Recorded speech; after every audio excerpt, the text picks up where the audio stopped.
Chhindwara collector इतना डरपोक है कि भारतीय जनता पार्टी का गुलाम है। तो मैंने तो कहा है, अगर गुलाम है तो भारतीय जनता पार्टी की आरएसएस की चट्टी पहन ले। कांग्रेस पार्टी कभी अधिकारियों को टारगेट करती है, कभी सरकार को टारगेट करती है, कभी व्यवस्था पर प्रहार करती है। पूरी तरीके से अपनी नाकामियों और निकम्मेपन को छिपाने के लिए इस प्रकार के आश्रय लेती है। तो मध्य प्रदेश की राजनीति बीते कुछ दिनों से गर्मा गई हुई है। धार की रैली में छिंदवाड़ा तक नेताओं के आरोप प्रत्यारोप का दौर चर्चा का विषय बना हुआ है।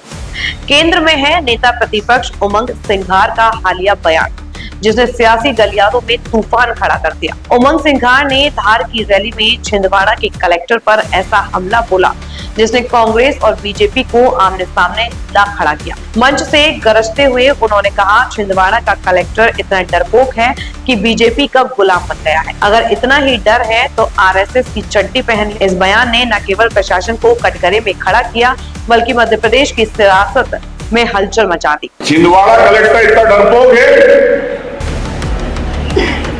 कि भारतीय जनता पार्टी का गुलाम है।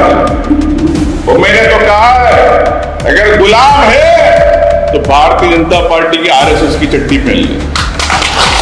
आप कलेक्टर हो, आप जब नौकरी में आते हो, जब ज्वाइनिंग लेते हो तो आपको कहा जाता नौकरशाह, जनता का नौकरशाह, जनता का नौकरशाह, आपके नौकरशाह, आपके लिए काम करने वाले। लेकिन ये नौकर किसके बन गए?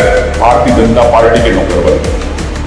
यह पहला मौका नहीं है जब सिंघार ने कलेक्टर पर इस तरह निशाना साधा हो। कुछ दिन पहले छिंदवाड़ा में जब कांग्रेस नेता किसानों की समस्याओं को लेकर ज्ञापन देने पहुंचे तो कलेक्टर सामने नहीं आए। गुस्से में सिंघार ने एक कुत्ते को बुलवाया और उसके गले में ज्ञापन बांधकर कहा, अगर कलेक्टर नहीं आएगा तो हम कुत्ते को ही ज्ञापन सौंप देंगे। मैंने कहा, अगर कलेक्टर नहीं आया तो देख लेना, नहीं आया फिर एक कुत्ते को बुलाया, कलेक्टर बना, छिंदवाड़ा कलेक्टर। तो मैंने और जिंदू पटवारी जी ने उसको ज्ञापन दे दिया। ऐसी ये बीजेपी की सरकार है, ऐसे अधिकारी डर रहे। क्यों डर रहे हो? क्या हमारी सरकार नहीं आएगी? आएगी। और जो ये दादागिरी करेगा, जो कलेक्टर इस प्रकार की करेगा, जो गुलामी करेगा, उसके साथ ही कांग्रेस पार्टी क्या करेगी? ये बोला, मैं पूरे आईएएस की बात नहीं कर रहा हूं, लेकिन जो कलेक्टर, जो आईएएस अगर पार्टीबाजी करेगा, बीजेपी के इसमें रहेगा, तो फिर हम भी बताएंगे कि राम राम सबसे भी होता है।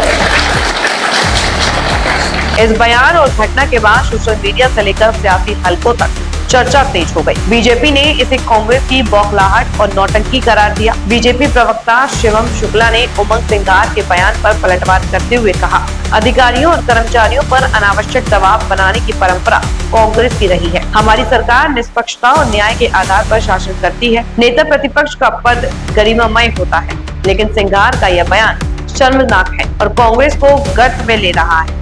देखिए, अधिकारियों कर्मचारियों पर अनावश्यक और इस प्रकार के दबाव बनाने की परंपरा कांग्रेस पार्टी में रही थी। हमारी सरकार निष्पक्षता और न्यायप्रियता के आधार पर शासन करती है। बगैर किसी भय या अनुराग के अधिकारी कर्मचारी स्वच्छंद भाव के साथ मध्य प्रदेश में अपनी प्रशासनिक सेवाओं को दे रहे हैं और हमारा विश्वास भी पूरी तरीके से जो एक स्थापित व्यवस्था है उसके ऊपर है। कांग्रेस पार्टी कभी अधिकारियों को टारगेट करती है, कभी सरकार को टारगेट करती है, कभी व्यवस्था पर प्रहार करती है। पूरी तरीके से अपनी नाकामियों और निकम्मेपन को छिपाने के लिए इस प्रकार के आश्रय लेती है। तो स्वाभाविक तौर पर इस प्रकार के तत्वों को जवाब देने का काम मध्य प्रदेश की जनता ने एक नहीं अनेक अवसरों पर किया है। आगे भी जनता इस प्रकार की सोच को, उमंग सिंघार के ऐसे वक्तव्य और मंतव्य को जवाब देने का काम करेगी। वहीं छिंदवाड़ा कलेक्टर शैलेंद्र सिंह ने इस पूरे विवाद पर चुप्पी साधते हुए कहा, मैं राजनीतिक व्यक्ति नहीं हूँ, इस मामले पर कुछ नहीं कहूँगा।